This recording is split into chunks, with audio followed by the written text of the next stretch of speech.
Hi అండి. ఈరోజు కమ్మటి రోటి పచ్చడి అయితే చేద్దాం అనుకుంటున్నాను. ఎలా చేయాలో ఒకసారి చూసేద్దాం రండి. టమాటాలు శుభ్రంగా కడిగి కట్ చేసి పక్కన పెట్టుకున్నానండి. అలాగే పచ్చిమిరపకాయలు కూడా శుభ్రంగా తొడాలు తీసుకుని అయితే పక్కన పెట్టేసుకున్నాను. టమాటాలు కొంచెం దోరగా ఉంటే మనకి టమాటా పచ్చడి చాలా బాగుంటుందండి. మరీ పండిపోయి కాకోకుండా కొంచెం దోరగా ఉంటే సరిపోద్ది. నేనైతే 6 కేజీ టమాటాలు తీసుకున్నానండి. తీసుకుని శుభ్రంగా అయితే కట్ చేసుకున్నాను.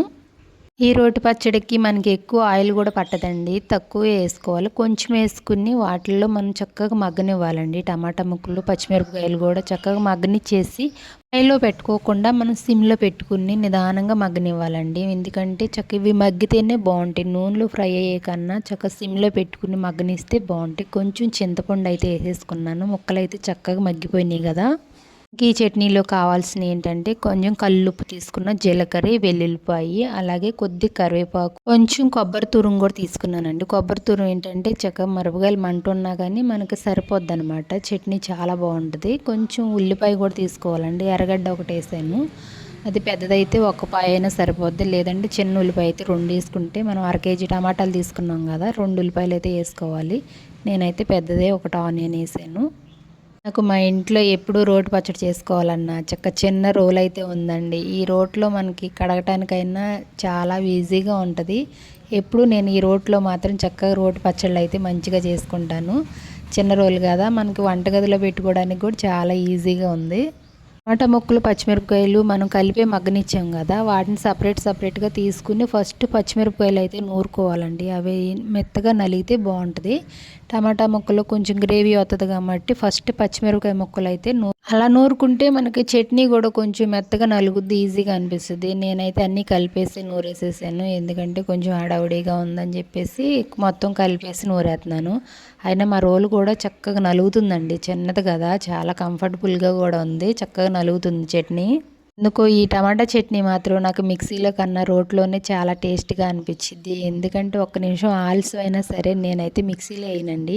ఈ టమాటాలు, పచ్చిమిరపకాయల చట్నీ మాత్రం ఇట్లా రోట్లో నూరుకుంటేనే నాకు బాగుంటుంది. అందుకని రోట్లోనే నూరుతాను.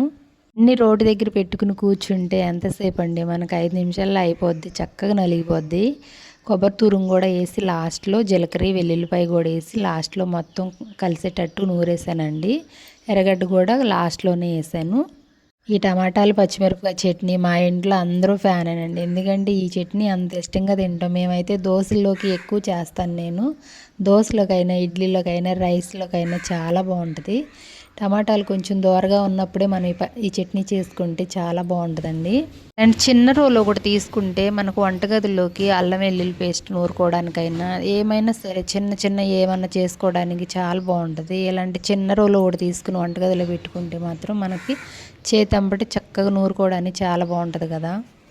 టమాటాలు మొత్తం మన చెట్టియేనండి. పచ్చిమిరపకాయలు మాత్రం బయట నుంచి షాప్లో తీసుకున్నాను. టమాటాలు మాత్రం చాలా కాతున్నాయి. టమాటాలు, వంకాయలు, పచ్చిమిరపకాయలు కూడా ఇప్పుడిప్పుడే స్టార్ట్ అయినాయి. టమాటాలు మాత్రం చాలా వరకు పండిపోయినాయి. మొక్కలన్నీ పెట్టేటప్పుడు అనుకున్నాను ఇవన్నీ కాస్తాయా, ఫలితానికి వస్తాయా అనుకున్నాను నేను. కానీ నేను పెట్టిన ప్రతి మొక్క కూడా చక్కగా కాస్తున్నాయండి. చాలా బాగా వచ్చినాయి. నారు తీసుకుని పెట్టాను కొన్నేమో గింజలు తీసుకుని పెట్టాను. చాలా బాగా వచ్చినాయండి.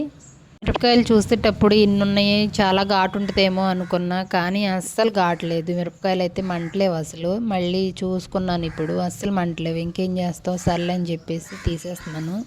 నెక్స్ట్ టైం కొంచెం చూసుకుని వేయాలి. ఆ మిరపకాయలు అయితే అస్సలు ఘాట్లేవు. ఎలా అయినా సరే ఈరోజు రోటి పచ్చడి అయితే చేసేసాను. మా అబ్బాయి అన్నాడు, అమ్మ కొంచెం రోట్లో అన్నం వేసి కలిపమ్మా అన్నాడు.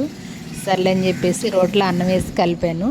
ఇలా కూడా ఒక మెమరీ కదండి. ఇలాంటి స్వీట్ మెమరీ మీకు ఎప్పుడైనా అనిపించినాయా? మీ లైఫ్లో ఎప్పుడైనా జరిగినా ఇలా రోటి పచ్చడి చేసుకుని రోట్లో అన్నం వేసుకుంటే సూపర్గా ఉంటుందండి.